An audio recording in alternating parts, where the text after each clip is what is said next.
This episode of Super GG Radio is brought to you by our Patreon. Patrons of the show can get our Dogs of Super GG Radio newsletter, Super GG Radio stickers to slap on your closest PC or bag, input on what we cover, game nights with the hosts, and even a chance to win a copy of an indie we talked about. Not only that, but 90% of all patron contributions go to the Children's Miracle Network of Hospitals. Visit patreon.com/superggradio to learn more.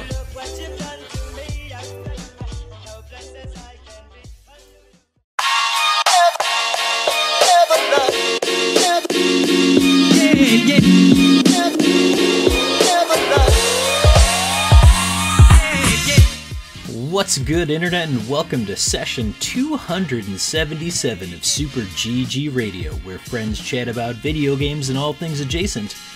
This week, we are only bringing good vibes. I'm your chill host, Eric Getty Gettinger. With me, as always, is the man who never has loud conversations in public while using his AirPods, Alex Arona. I definitely try to avoid that, but I have a pair that they will they use the sound dampening, so it is hard to gauge the volume of my voice. So I try to always only have one in. If I put both in, it's a crapshoot. It's a crapshoot. It's all about the etiquette, choom. Not gonna get that video game reference? Wonderful. Nope. Next up, we have a dude who's always carrying a smile in his back pocket, Joel DeWitte. Alec, don't fix that. That was spelled correctly. It wasn't. Who did that? What's up, dude? Dude, spelled D-E-W-D. Joel DeWitte. Fate until you make it. I feel like you'd lose some situational awareness if you had AirPods or earbuds in all the time when you're going out places. Yeah, but it has become like the thing now. Like that is you see, when people used to have the Bluetooth little thing in their ear, now everybody has one AirPod in at all times. I see everybody driving. It's like one AirPod in. It's like, okay. Well, I definitely used to, when my CD player did not work, I used to have my MP3 player with, my headphones and only one ear in, so sure. Yeah, that's so that if you got pulled over, you were like, nah, man. Yoink. I'm cool. Yeah, I guess there was a period of time I was running outside with a CD player in my hand, trying to avoid skipping the disc every 5 seconds. So, ooh, gotta get the anti-skip. Yeah, even that anti-skip never worked. No. Run smoother? I don't know what to tell you. Alright. Finally, we have a literal beacon of sunshine, Alec Parks. Don't let that green screen fool you. What's behind it? Praise Bodies. the sun. Bodies. Let the bodies hit the floor. No, sorry. Oh, I was gonna say body, yaddy, yaddy, yaddy, yaddy, yaddy, yaddy. It was one or the other. One or the other. We Definitely didn't choose correctly. I don't even think he knows the other reference. I don't. Me neither, Alec. Wonderful. All right. It's the stallion. It's a stallion. The stallion. All right. So this week, in no particular order, Alex finds love. Joel does shameless advertisement and not where you think. The cast predicts the next perfect video game. And Alec eats a bowl of chili on cam. Ooh. Are you guys beans or no beans chili? Beans. Well, what about light beans? I do light beans. But beans, Like what, nonetheless. pinto Is, Yes. Yeah. I guess any amount of bean is bean or no bean, right? Yeah, you're right. Yeah. I do beans. Alec, what do you... Oh, what it's do you- beans. Gotta have Okay. beans. Otherwise, you're just eating soup.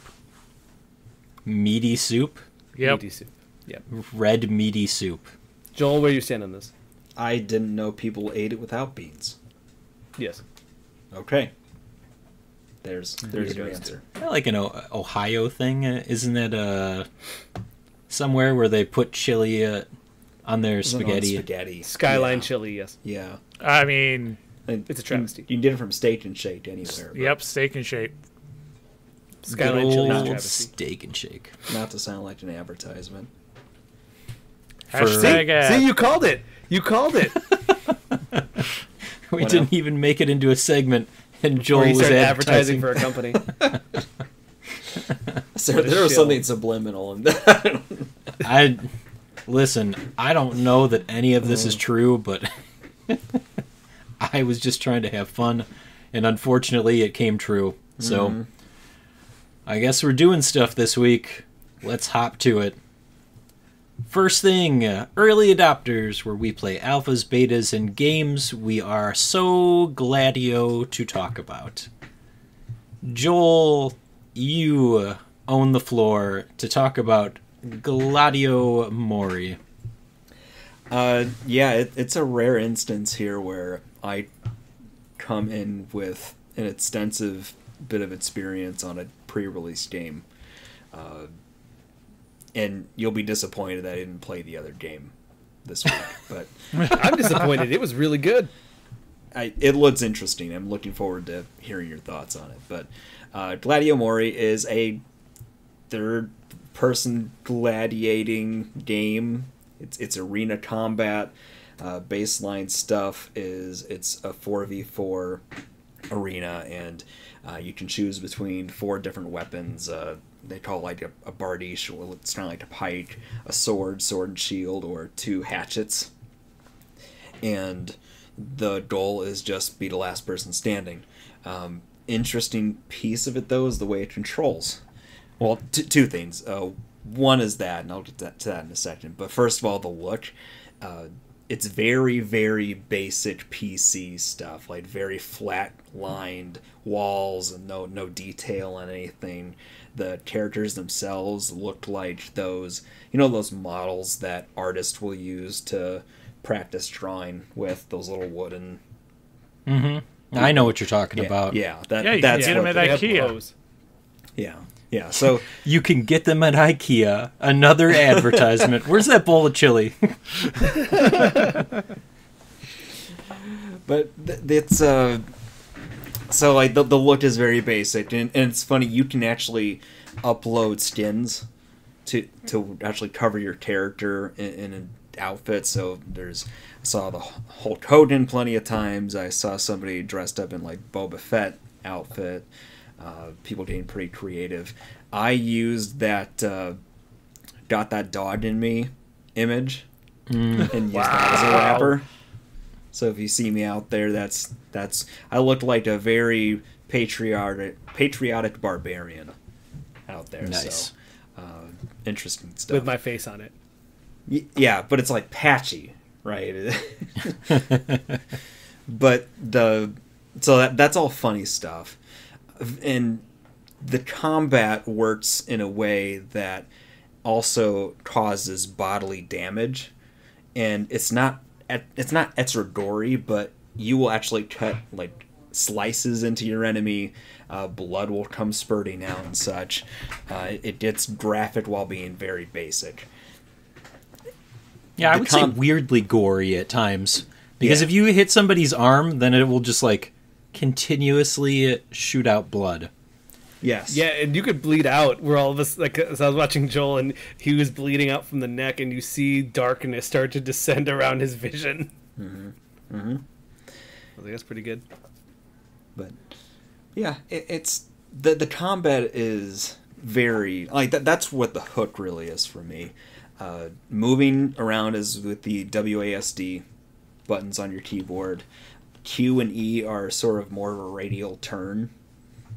Your body around it. It's very slow and lumbering. I shouldn't say that. It can be slow and lumbering, or it can feel pretty snappy and quick, because you have the ability to modify the speed of your game from a 25%, 50, 70, or 100%.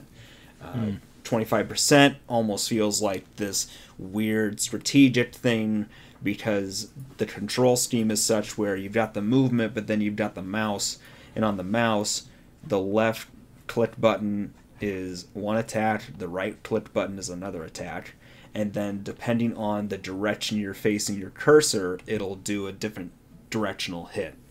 So you start from up, you're going to do a downward slice, vice versa, slice left and right.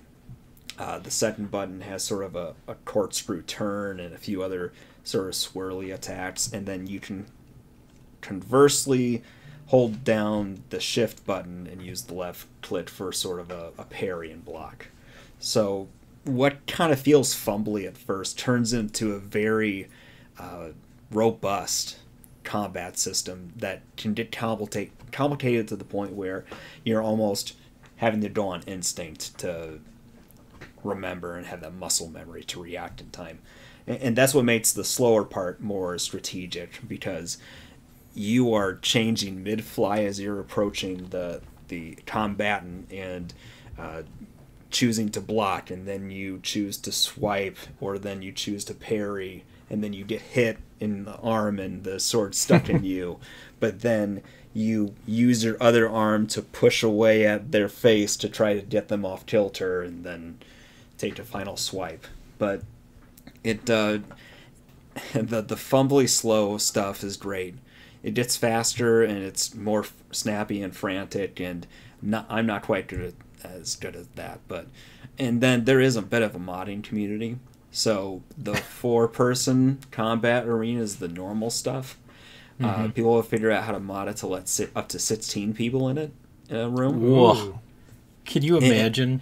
And it's in the same space. So you'll end up in cases where there are pillars in this place, and you'll end up spawning on top of that instead of on the base ground. No. If you fall, do you die? No. Okay. So, because otherwise you can also just fall from the sky and fall on the ground. So there maybe you just luck out and do a downward attack and take somebody out. Now, there was definitely a few times where I was dropped, and then I was dropped on somebody's weapon and died. But so that was something. You don't need to actually swing and connect to do damage. If your sword is still out and you're holding in the attack button, you can run into people and do damage. Yeah, no. So that was kind of cool. Is that you end up getting in a lot of grapple situations where you're because it's so physics based, your sword gets in the way of their sword, and you're kind of rubbing all over the place, trying to get your elbow out of my face. But then eventually someone's sword is just up against your neck, and you're just trying to shove them away, and then just slowly move the knife away from your neck, and it's then you just start shooting blood out of the side. Mm-hmm. So it works like you think, and that includes running somebody through, or just being around them. You see them you're okay, get it back. Oh, and then it goes over their head, and okay, you can get I saw someone at one point Joel was grappling with somebody, and they got a little tip off his head, but he was able to get the stab on the side, the hip, and just kind of slice through there. So it does work like you think. Completely chaotically. Yes, it's very silly. And when you're the person that spawns on the pillar, I told Joel and he didn't listen, but you just gotta stay up there until everyone else is dead. That's boring. That's like the PUBG sitting in a tub in a house near the center. Yeah. Yeah, but that's how you win. That's how you win. Don't you want to be a winner? Sometimes. No, you don't. You don't want that. Not always. I don't know about you guys. I obviously did not get to play as much as Joel or have as creative of a time. But I think the way that they describe the weapons is very accurate. It's razor sharp, so any interaction with it can be fatal. At the end of a match, it will tell you how the person died.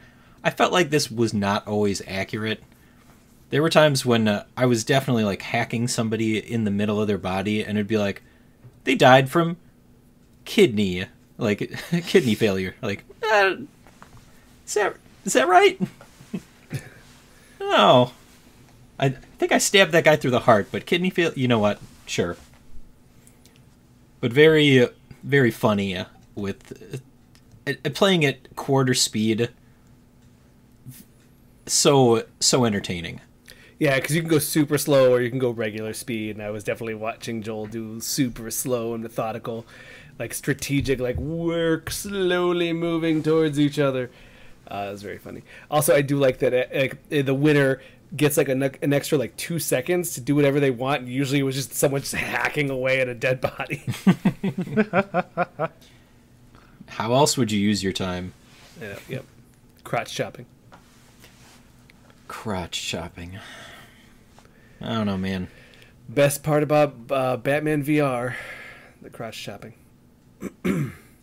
Definitely sounds like something you're experienced with. We'll talk about it another day. But you know what else Alex is experienced with? This next game. FMV, baby. Partial FMV. Tenebris Somnia. I thought this was so cool. So you're going to take the lead on this one? Yeah. All right, do it. This is a LucasArts almost, like a Maniac Mansion point-and-click adventure. Moving through these scenes, your character will walk, and you can investigate, you can use items to interact with the environment. You're trying to go see your ex-boyfriend, and it seems like something really weird happened and gory. There's like fleshy things and monsters and all this crazy stuff happening. You could have really built that up. Like, your character is having these terrible nightmares and on a hunch decides to go check out ex-boyfriend's apartment, and then there's a weird interaction that you have, and then monsters are out in the world. Was that okay? Was that a little bit more like...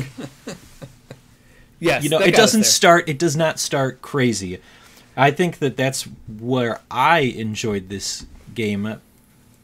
As you go and you initially explore the apartment, it is, as Alex said, point-and-click adventure puzzle game. So you're going from room to room, picking up and interacting with things and trying to find the right combination in order to progress the story. It isn't until you find your way through this door that it really starts to go sideways, and then you get the FMV shortly after that, which very cool, very neat surprise for something that is voxely de-resed to go into an elevator, interact with something, and then it becomes this full motion live video. Very it's jarring, cool. Really. It's jarring in kind of the best way, just because I'm like walking around and it's just this so minimal 8-bit, like really tiny, and I'm going through like, oh, this sure is fun. Oh, and then it cuts to like seeing whatever gross monstery thing in front of you in full motion, like full makeup and everything. Ooh, it is creepy. Mm-hmm. And that's what I think is like very fun, is like how jarring that cut is, where it's like, oh dang, now we are in the space that it's something real weird with it. And I think that's what I like most about it, is that it just like cuts and like it does it at very kind of unexpected times. First time you meet a really big monster, it does it. Another time it does it when you're walking, you go on an elevator and it says, oh, there's only one button that works, and you press, or you have to light candles first, and then you press the button, and then cut to FMV, the elevator opens and it's darkness, and then this scare, like creepy face appears out of the darkness. I'm like, oh, that's so cool, because it's live action, and I did not expect it when it did it. So I think that's my favorite piece of it, is that it's just so unexpected, and even when it happens, you're just like, oh, that's such a hard shift. Mm-hmm. Yeah. Now I'm even going back and looking at the Steam page again. This was something that the second that it hit the like, thanks for playing, I was like, all right, wish list. It has some old school Resident Evil vibes to it as well. You pick up a gun pretty early on. Gun doesn't do too much against the monsters. You have to shoot them quite a few times. But then, it didn't make me feel awful. Like, I do appreciate having some type of self-defense. and the story has a really good hook. So I think this has a lot of potential for something that was not expecting such a diverse art style between the regular gameplay and then the cutscenes. Real cool, real great aesthetic.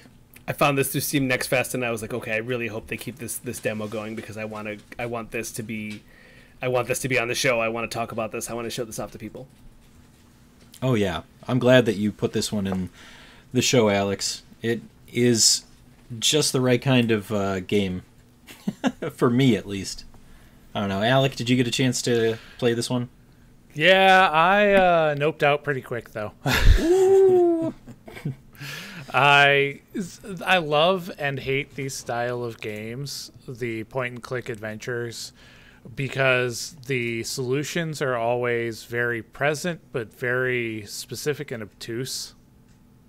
That first puzzle, the one where you have to combine several items, I was like, this is a little silly. You get the recipe from reading the book, but it doesn't really give you any indication that she understands the recipe or anything like that. And you have to... It talks about, like, getting iron. I'm like, I've got a wrench. Let me just stir this chemical with the wrench. That'll give me my iron. For sure. I did that, too. I was like, come on, combine.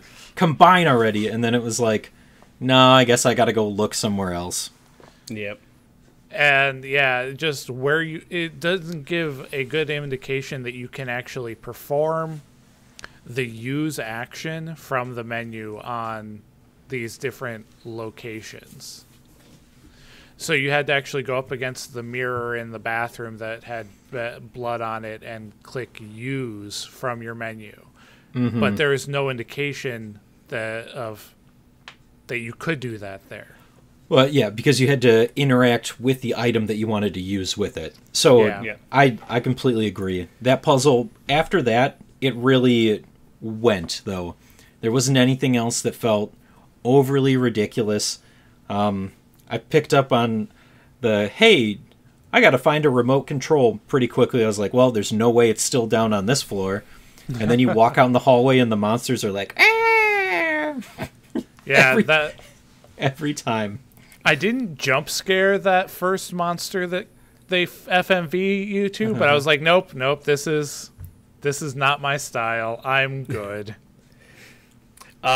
Just as an aside, I was like, oh, I'm gonna go through and kind of like do some editing from our episode to get like a little bit of extra life super cut of Alec getting scared. It just was a super cut. Like I was like, I don't even know if I want to put this out, because it's mostly just like 7 cuts of Alex just jump scare. And I was like, I don't know if this is as entertaining as I think it is. Oh, I think it's entertaining. Anyone who knows me will think it's entertaining. Yeah, maybe I'll just send it to you then. But it was very funny. It was a good super cut for that.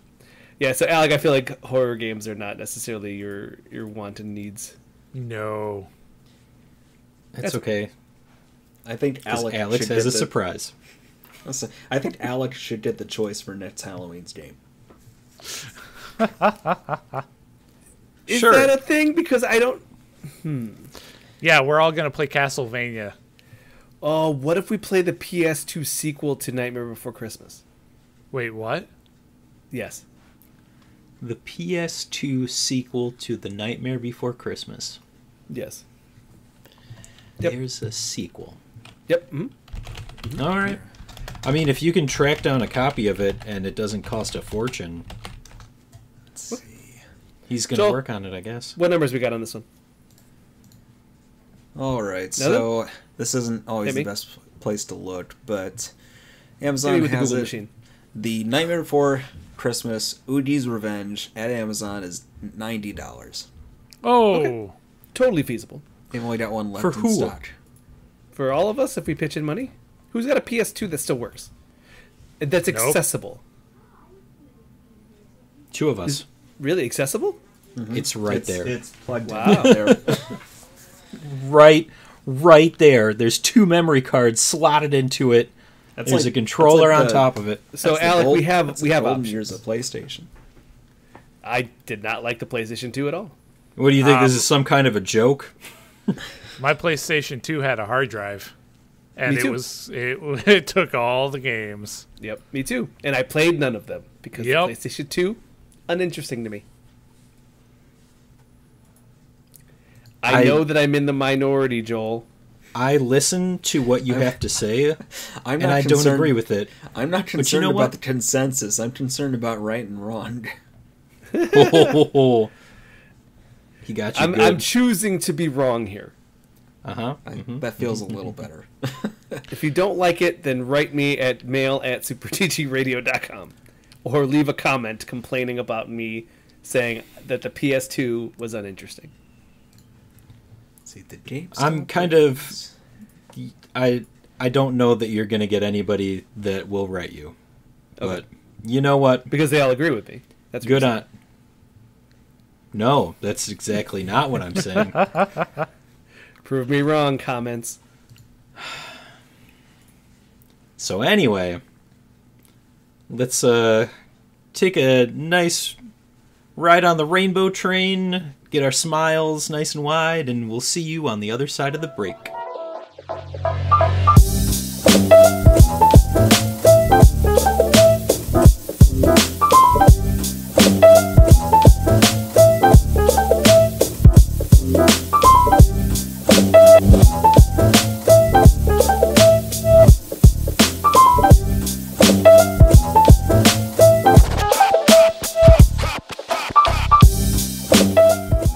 Hey, this is the news with Super GG Radio. Now with a mild case of unexplained itching. Ooh. I don't like that. But it's a Put a mild little case. talc powder on it. So it's probably okay. It's probably nothing serious, right? Probably. Get a little hydrocortisone cream on there. Little talc powder. Little Try talc. it out. Yep. Just talc it out. Yeah, Consult just- your doctor. Yes, do not take medical advice from us. Or talc it out. Well, you know, You could just talc it out. yeah. Definitely take advice from us. Okay. News. Somebody put news here. I don't know why, but we're going to go through it. Hope you're ready, Ready? because I'm not. Mhm. There's a whole bunch of Grammy news. Yep. let's do Actually, it. it's just one piece of Grammy news, isn't it? It's two pieces of Grammy news. The first piece of Grammy news is Best Video Game Soundtrack. What will it Funny be enough, this year? I don't know any of these. I've not played any of these games. Have any of you? I played Spider-Man, and I played Oh, right. Oh, Spider-Man. God of War, I didn't play God of War. No. and that's it. I wanted to play Star Wars Outlaws, but I just didn't get around to it. So we have, which one will it be? Alex is going to predict the future. I'm Is going to it- say it's going to be God of War. So we have Avatar, Frontiers of Pandora. Mm-hmm. People like that because it's Far Cry, but Avatar. God of War Ragnarok Valhalla DLC, Marvel Spider-Man 2, Star Wars Outlaws, and Wizardry Proving Grounds of the Mad Overlord. I don't know what that game is. Does anybody know what that game is? Nope, definitely don't know what that is. What is this game? Oh wow, it's old. It's an old school Wizardry game. Yeah, and they remade it with everything fancy in 3D, and yeah. It looks good. Yeah, but they said the same thing about us, and look where it got us. We look good, but that really did We anything for taste us. even better. Oh, it's Digital Eclipse. They do good work. Either way. That's what I heard. All right, that's the other piece of news. Persona 5's Last Surprise has made it to the Grammys by way of 8-bit big band cover. It's a band called 8-Bit Big Band. And they couldn't make it to the Grammys the regular way. Somebody had to cover it. I mean, it lost its chance because I don't think there was. I think this is the third year that they had video game music, so Persona wouldn't have been available then. Yeah, I guess so. Yeah, because It's it was been out. 2015, and then what? 2018. No. No, is it way early? Am I missing that? Oh yeah, I could be way off, right? I think you're way too early. Release date 2016 for Persona 5. There we go. Far off. I wasn't that far off. And then 2022. So there we go. There was a big gap. It could have been in there for 2022. Yeah. That Surprise being one of the best songs. That gap was not big enough. my gap wasn't that big. So Last Surprise is the right one, right? That's the right choice if you're going to cover a Persona 5 song. I don't know. That soundtrack has a lot of good music. It's a banging soundtrack. It starts really strong. Like, wake up, get up. Nary a bad song on there. I think we should just go back and listen to the whole thing right now and cancel the rest of the episode. That space station level. I don't remember that one very well. Exactly why it's not that great. I will say the casino one, also banger. All right. Yep. Moving on. Best friend of the podcast, Phil Spencer, confirms that Xbox handheld is in development and coming soon. Not for a very long time. That's not what it says. Just says years away, but why would Phil Spencer tell you that? I think... Go ahead. Didn't you see the ad? Everything's an Xbox now. Yeah. Is this PlayStation game an Xbox? Yes. Yes. Wait, what? It's in fact an Xbox. It is in fact an Xbox? All right. I liked it that they had someone on the Steam Deck. Yeah. I was like, oh, Steam Deck. So they're like, it's cool. You could just backwards your way into it, load into their desktop UI, and play Xbox Game Pass. Easy peasy. Everyone's done it. How hard is that to do? For initially, you, it's very not hard. Everybody else, they already. I said for Joel, it's hard. For everybody else, they did it already. Thank you. Yeah. Thank you. I haven't tried it. I imagine there's a bunch of guides for this. Yeah, you could just go online, and it should be pretty self-explanatory. A walkthrough. You do need like a dongle to connect to like a monitor, and then connect to like a mouse and keyboard.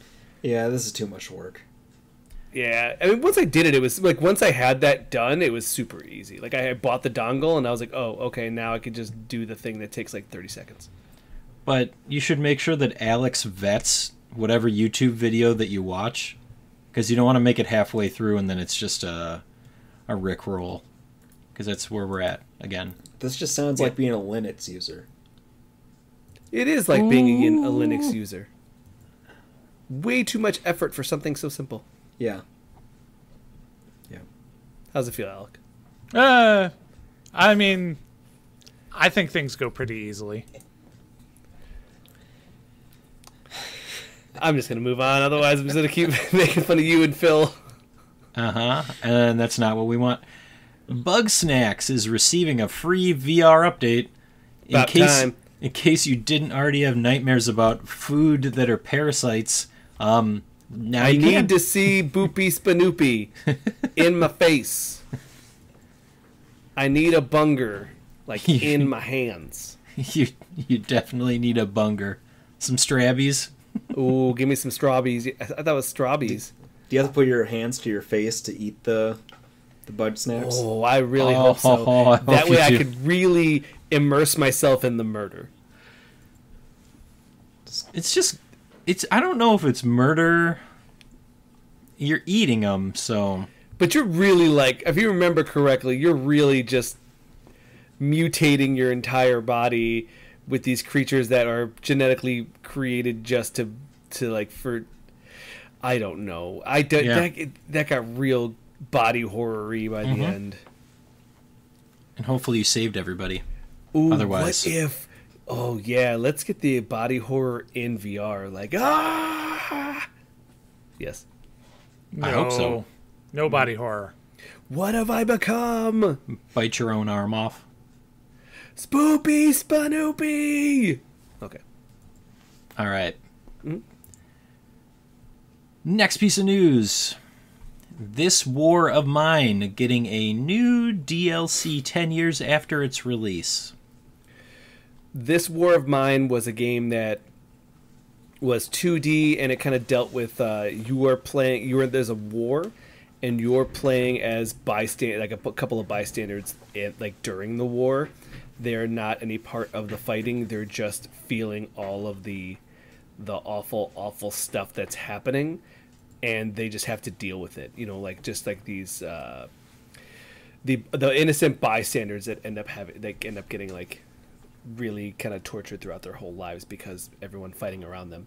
So they have added some free DLC on their 10-year anniversary, and that's a pretty cool thing to follow up on, specifically because when they released it, you know, they were talking about war and how it was awful, and they're like, well, it's been 10 years, and I can tell you right now, we're still seeing such awful stories about innocent bystanders and people who have to deal with war, even though they're not really a part of it. So, I'm just trying to lighten the mood over here. Yeah, I know, and I'm trying to keep it serious and grim because that's a serious... No one likes Dark Cloud. I've never played Dark Cloud. What? It's the worst Zelda like. Daddy. I don't know. Daddy. That's on you. But I'm proud of you for still owning it. I have to wear it that like on a a star. shirt. That's on you. It's like the front of the shirt says, I listen to Super GG Radio, and the back of the shirt says, that's on you. That's the a game good that one. nobody ever played. Which one is that, Eddie? I can't see because of the It's Shadow Hearts. I played a little bit of that. What about So that, good that 3D Castlevania for PS2? I thought that was pretty alright. You're not allowed to have any opinions, remember? Is that a thing? Yeah, you said that it's unimpressive, and But I then also we said had to Goopy's move gonna on. be like 4 times, so I feel like I get a pass somewhere. No, No? Okay. no passes for Alex. That's cool. Next. You got to pay out the wazoo. Next piece of news. I don't wanna. The Hobbit. Joel with his dang Lord of the Rings games. No one wants to play that. Somebody wants to play it. All right, World of Warcraft 20th anniversary announcement, and somehow Overwatch snuck it in there. But okay, Warcraft Battle Chest remastered 1, 2, and 3. So that's Warcraft 1, 2, and 3. Most people have only ever played 3 because, well, let's be honest. By the time I got a computer, 1 and 2 couldn't be played on it. I thought this would be appealing to Joel because I think Joel said that he would play a remaster of these games. This is what I cut my teeth on. One of my first computer games was Warcraft 1 and 2. So yeah, just on its face it interests me. I don't know many details about it though. What's included, what's changed. The it's reviews graphics are up. not very good on it. Okay. Yeah. With Warcraft 3, the Reforged, it was more just an update on new, smoother graphics. These characters, they're character models. They look all roundy and kind of Saturday morning cartoony, and it's the same for 1 and 2. I see. But now you can play them. Yeah, that'd be the main hook, right? I also know that Because they were not playable. Blizzard also, makes you pay a premium on this stuff, I think, sometimes. So, But you get 3 games in 1 now. that is true. Yeah, but how much are you paying for that? And how much are you playing 1, really? One's For the rough. story. You tell me. 1's rough. Just for the story. Alec just sent me an article.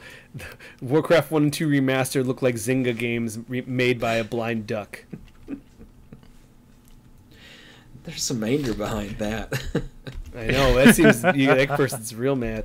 Also, at the same time, Phil was also telling me that that one of the localizers for who had done a lot of like Square games said that Lunar is definitely just the bare bones. Like, oh, they made it look nice and run on modern hardware. Okay. Yeah. Maybe that's what I want. Yeah, maybe. But a lot of the remasters that we tend to see with these kinds of things usually do a lot more than that. The ones that get praised highly, like the Star Ocean remakes and stuff like that. Dragon Quest. I mean, it's $40 for that Warcraft remastered battle chest. That's not terrible. Yeah, it's not. And to answer your question, it includes Warcraft 1 remastered, Warcraft 2 remastered, Warcraft 3 reforged, including Spoils of War edition. I don't know what that is. But it also has Warcraft Orcs and Humans, and then Warcraft 2 Battle.net edition. So, online play? Seemingly, that's what the Battle.net edition was back in the day. Oh my gosh. This just looks comical. Yeah, right. It looks very cartoony. Yes. In a way that, yeah. You know, the remaster for 2 doesn't look as cartoony as for 1. But 3 did not look good. And 3 looks like 3. It does not look like 3 to me. It does not look like 3 to me. Really? All right. Yep. Anyway.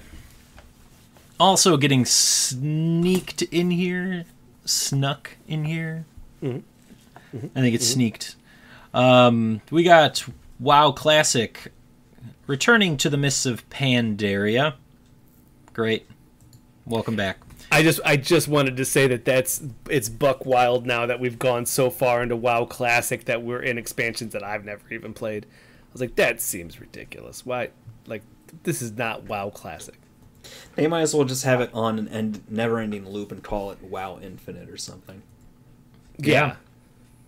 And well, that's I assume, Joel, that's what's going to happen because eventually, because they're coming out faster than they're going through these faster than the expansions are coming out. So at that point, right, they have to hit we're going to do WoW Classic, whatever the new one is, and that's like not going to make sense because that already exists. So they're going to have to reboot. Anyway, what else? Someday. Don't know how this is related to World of Warcraft, but Overwatch Classic. Maybe that wasn't during the announcement. That was news that came out this week, so I thought they were because of Blizzard.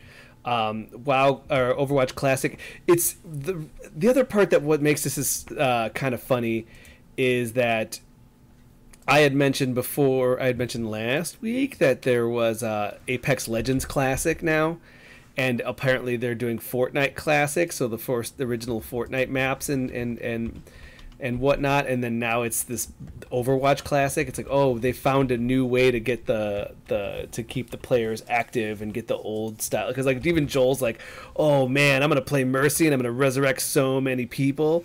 And it's like, oh, okay, weird. Like, I mean, sure, I guess but they got you, right? They got you. I feel like part of it is like a strategy to give people what they were complaining about back and be like, see, it was that bad. We needed to upgrade or change this. But, people get a chance to relive it, and I don't know. Other games I like sort of starting fresh with a new save, so I get it. Yeah. I just always think it's like, oh, that's pretty good. Oh, we're going backwards. Got it. Okay. But I don't know. I'd play Apex Legends again. So. Are you? I mean, it's installed, so maybe. Are you?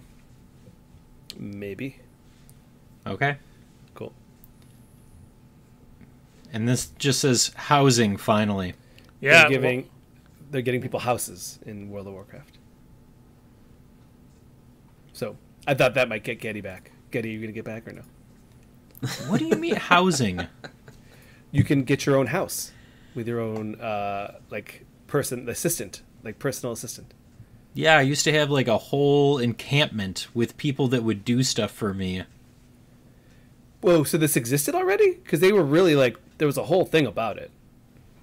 Like for most of the recent expansions, it was like, okay, here's your home base, and you would go to your own instance inside of the area, and you would build up your camp, and then you had like free reign. It was like, oh, do you want to put this over here? Like, all right.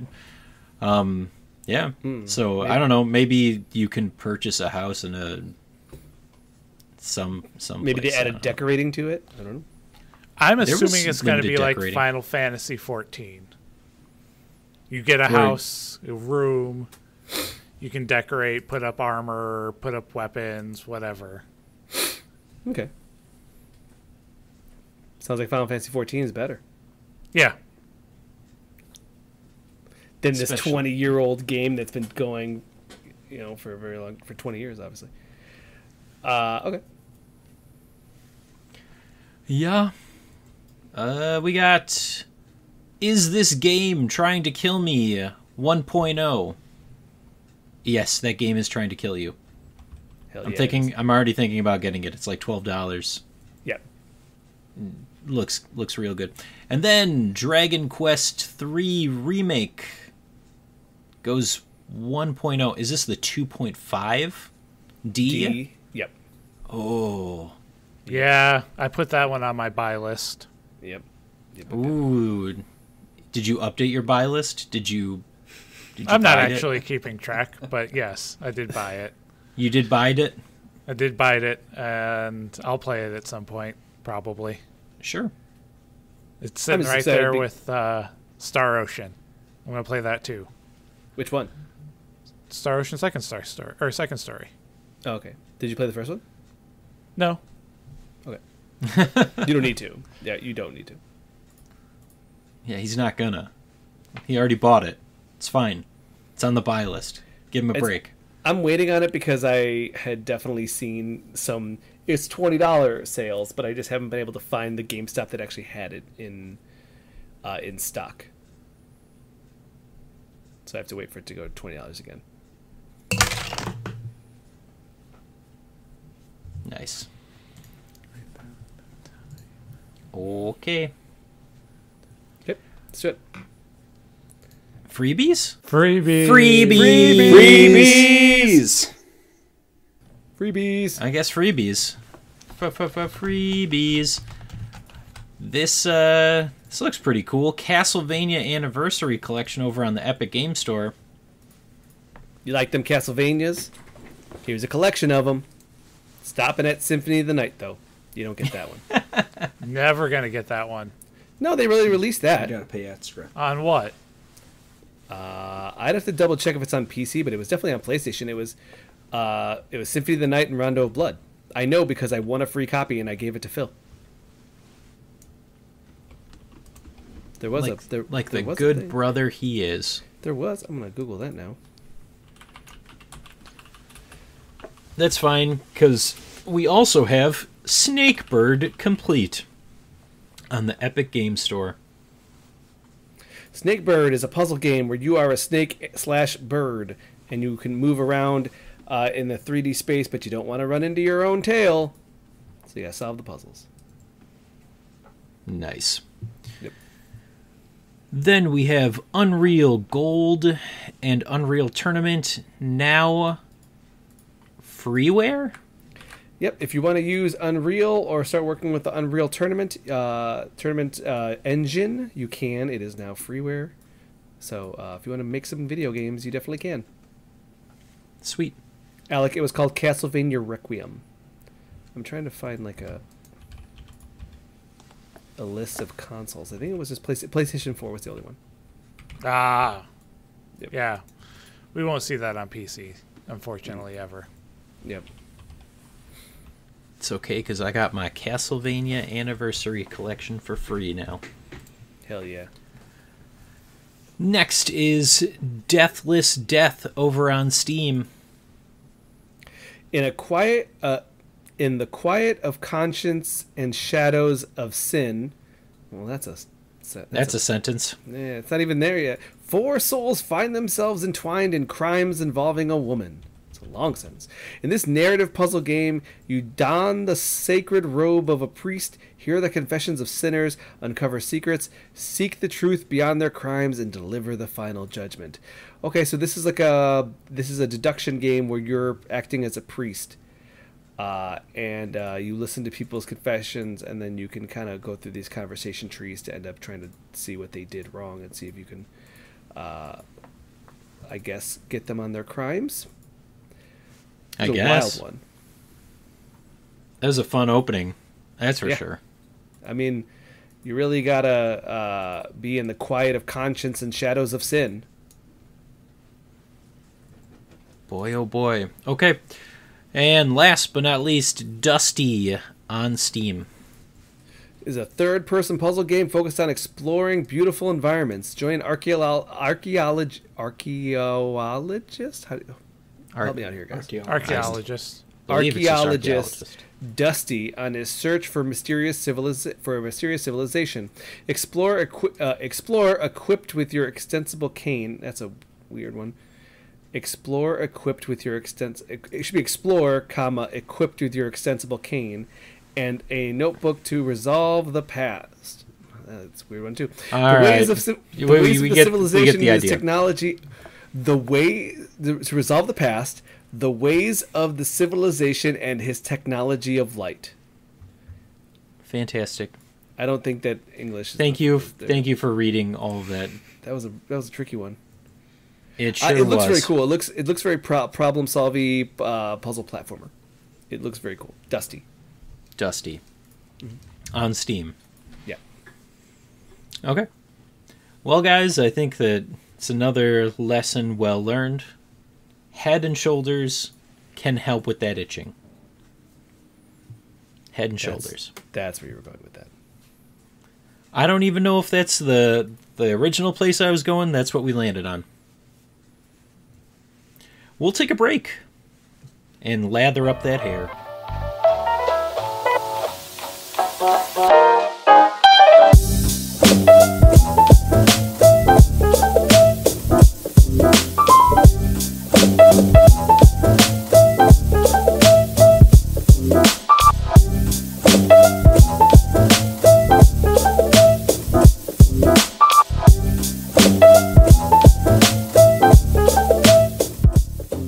Can't make me wear pants for the podcast. Full Winnie the Pooh. It's rude.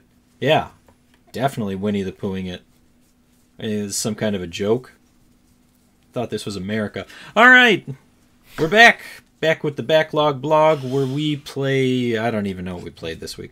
Getty and I play games. That's what it comes down to. Somebody played games, but only during working hours because we don't have time to work. This is work. This is a job. This is a responsibility. That's why we all have to continue to play games. Games like Toilet Chronicles. Joel, Hey, where you at with Toilet Chronicles? Joel. You know about Toilet Chronicles? I'm past that phase in Parenthood. Good save, but not quite. When that tentacle monster comes a calling. Let me set it up for you. Okay. First person. You walk into a bathroom. Your mission: destroy a toilet. They don't kid around. That's your main objective. It's like, all right, it's time to destroy a toilet. Might as well. All right, so go in, get in the stall, sit down. Do you have to take off your pants? I'm trying to remember if there, I don't think there's a button. Off your pants. It automatically takes off your pants. it automatically takes, and then it's like, hey, better lock that stall door. Okay, gonna do that. Guy on the stall next door is like, hey, psst, hey, I need some toilet paper. All right, Hook it up. and here's where it can start to diverge. Yeah. I mean, it could diverge from the jump. You can give him toilet paper, and most of the time I did, but you don't have to.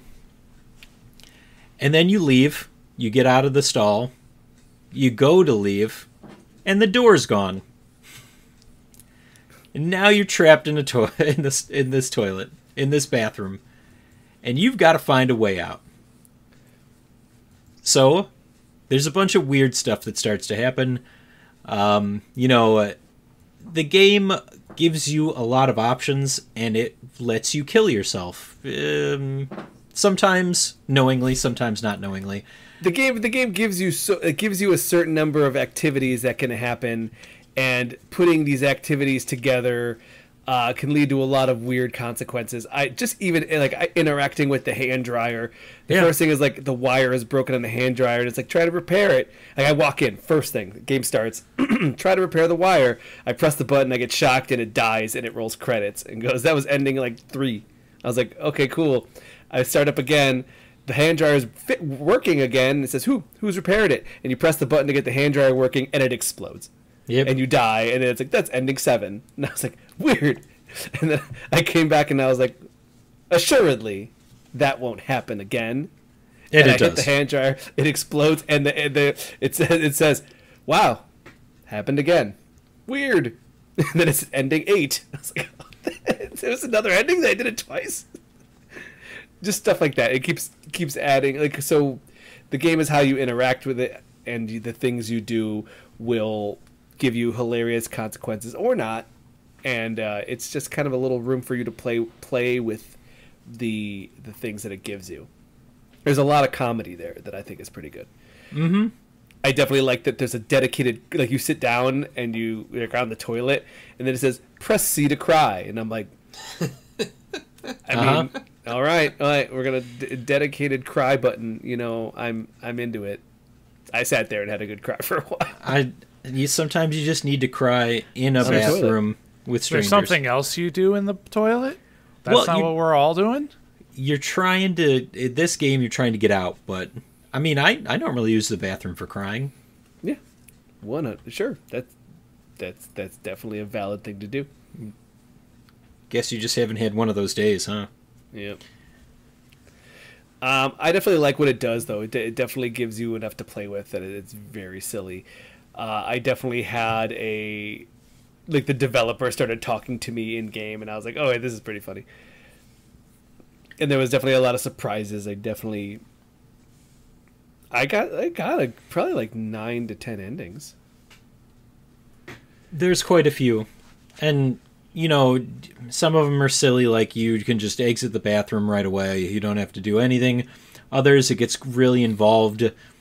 As you play a little bit more, it's like, okay, after you came out of the stall, there's no door, so what do? You start to look around. It turns out that there's other interactables that appear later. There's a camera. There's a camera that just like shows up and it takes a picture of you. And you're just legs. You're just legs. But you can take the camera, try and put it in the stall, and take a picture of the guy that was in the stall next to you. Game doesn't like it when you do that. It also doesn't like it when you try and jump and look into the other stall. It's like, hey, you cut it out right now. No, but one of the options, it says you can't do this, and one of the options is okay, or the other option is I can't be stopped. Yeah, like, game over right there. Can't be stopped. Yeah, the game's like, ending number 7. I was like, oh god. Or it was like ending 9 or something. It's like, oh, he said I can't be stopped. Fun thing that you find, hand grenade. Why is there a hand grenade in the bathroom? Why isn't there? So this is where it can get kind of dark. You can hand the hand grenade, like pull the pin and hand the hand grenade to the person in the stall next to you. He asked for toilet paper. Hey, can I get some toilet paper? Hand grenade. Oh. If you hand it to him and you didn't pull the pin, he's like, oh, this is an idea. But if you like hand it to him, he's like, ah! End credits. You could blow yourself up with the hand grenade, but there is a toilet monster that comes out, just a tentacle that starts to creep down from like the sink area and comes through the level to grab you. That's another way you can die. But, eventually what you figure out is that there is a way to get out of the bathroom. But it's all of the adventures that we had in the bathroom that really made this game enjoyable, if you ask me. Especially considering that as soon as you die, it starts you from scratch. Yeah. So it's about trying to, like, put the pieces together that you figured out. Okay, I figured out. Like, it becomes a sequence. So I definitely end up going through step by step. Okay, like I did this, now I do this, now I do this, now I do this, just to kind of like figure out what the ending really was. Yeah, and try different things, because it's fun and it's funny that they took the time to create all these different endings.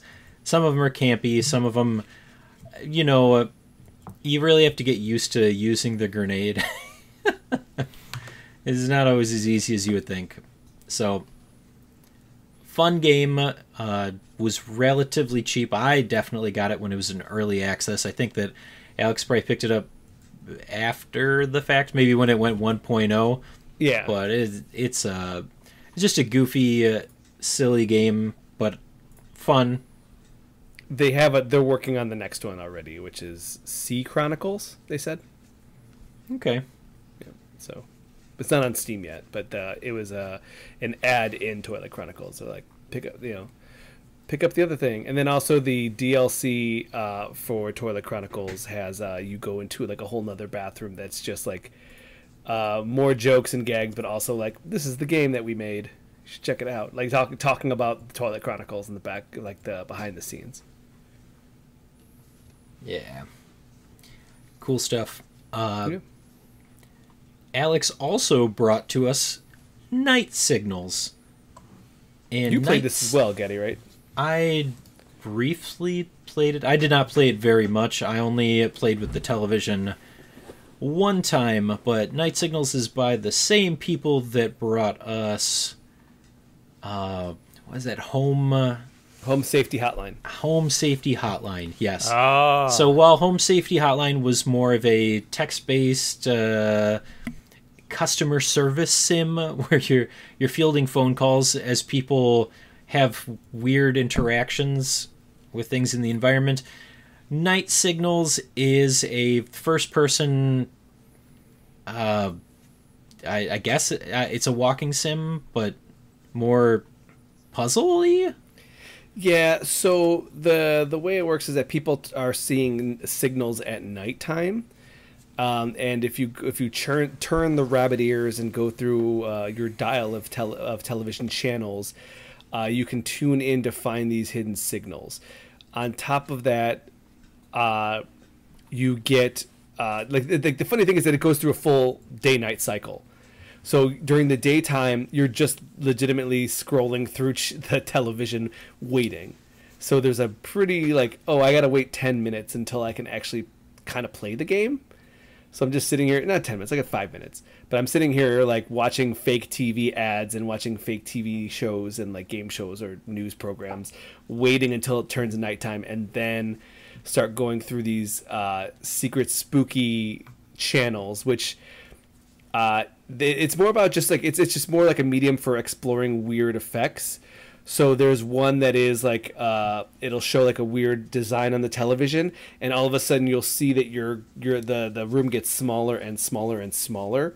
So it's like, this night signal makes me grow way too large. Or you can get the shrinking night signal, or you can get like different effects happen, and it's just like a weird playing with your perspective. And sometimes you have to fight hand creatures that are walking on the floor.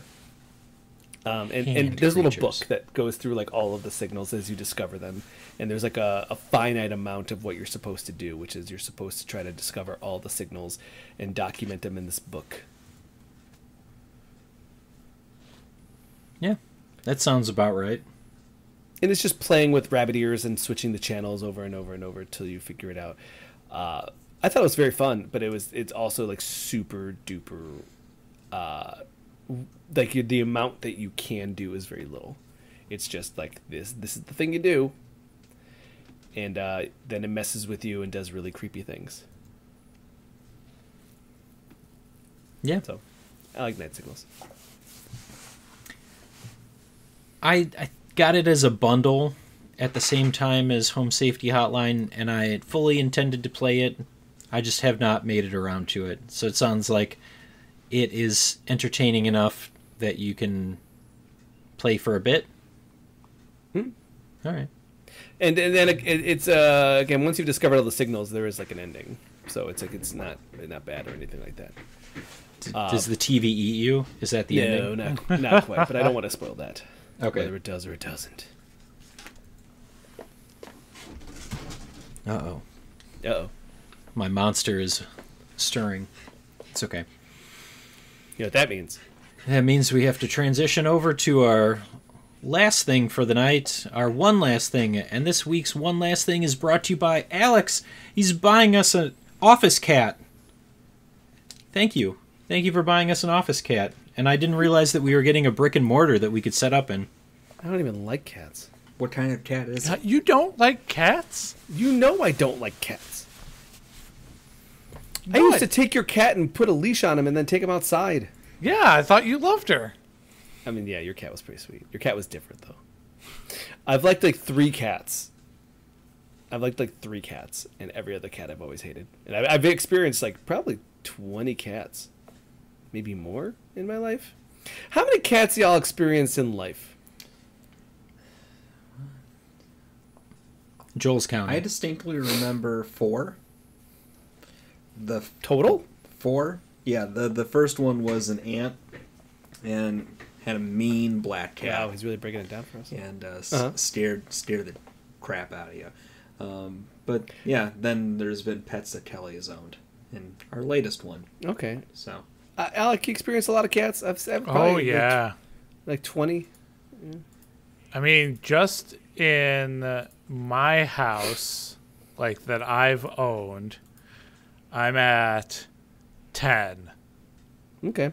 Then add in strays, friends' houses, Houses, cat cafes. Yep. I'd go to a cat cafe. Oh, yeah. You haven't been? No. I've been. It's all right. It's all right. It's fine. all right. I like the Owl Cafe best.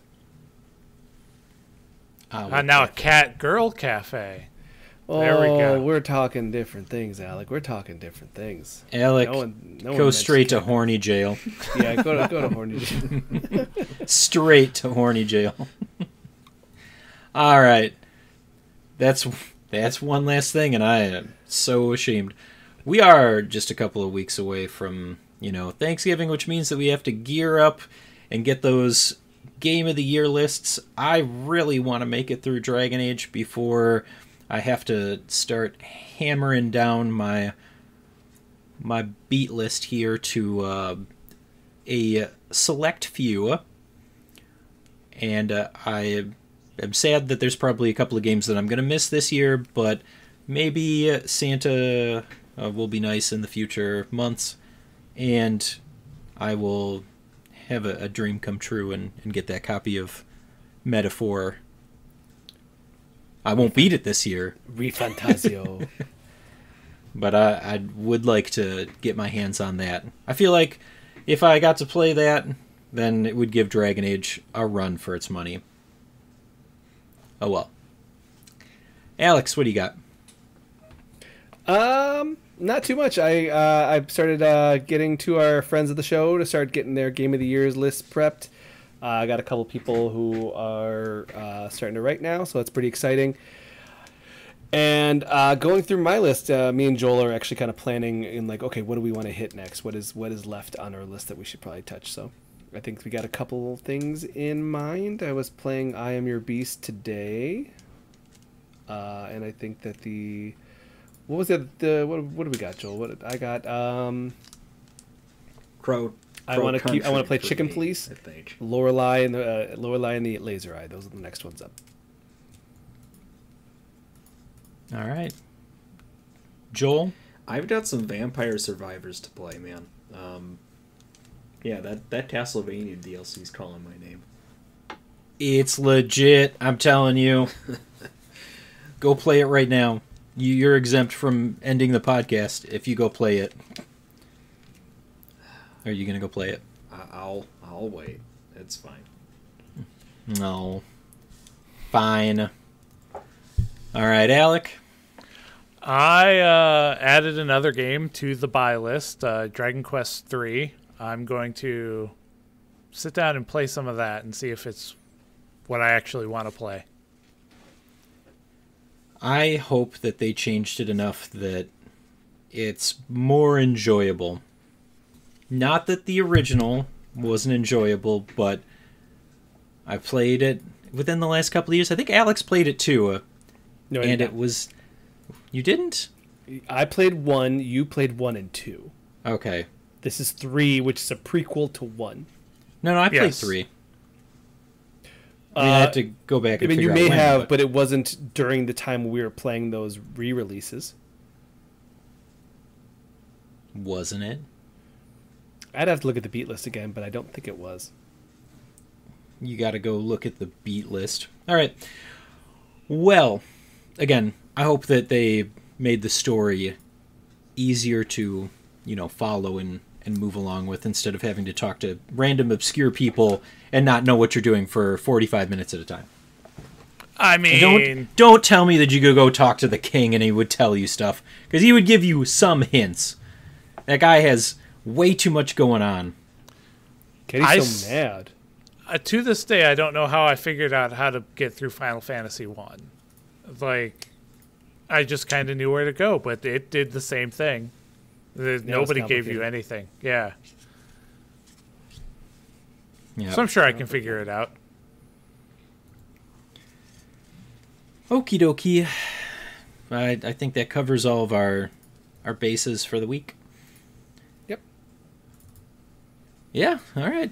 That'll be it for this week's episode of Super GG Radio. Before we go, you can find us on Twitter at Super GG Radio and twitch.tv/Super GG Radio, where Thursdays are podcast day. I don't know what all the rest of you guys are doing, because streams are all over the place. I streamed at my normal day, which is on Wednesday. Is that true? Mm-hmm. I don't know. Can anyone verify that? All over the place. Yeah, I had to change the stream information for today, so probably. Also, Getty, you only played Dragon Quest 1 and 2. Thought that I played 3. Which year did you check? It's 2020. And I checked all the years before that. We also have a beta breakdown. The beta breakdown is of Gladio Mori, so that's on our YouTube channel now. We got more coming too. Cool. That's all the extra stuff that we have? I believe so. Wonderful. What else we got, Okay. Katie? Nothing. I'm just going to close out the episode then. Do it. All right. If you'd like to reach us with questions or input, our email address is mail@superggradio.com, and provide us a review on iTunes or the podcast app of your choice. Please check out our Patreon, where you can get monthly pictures of our dogs, get your name read off as an executive producer at the end of the show, probably around right now. And then we could also, give you free copies of Early Adopters, and you could play games with us. Doesn't that sound like a lot of fun? We would become your best friends. Alex would raise your children if anything happened. We're starting to get into a weird relationship with our audience, and I don't think we should do it. I think we should definitely do it. We got to have build an that audience? listenership. Do we? I don't know. I mean, you're looking at the numbers right now, aren't you? No, I turned it off because it made me sad. Okay, wonderful. There you go. Thanks for listening, and good game, Alex. GG, Getty. Good game, Joel. Good game. Good game, Alec. GG.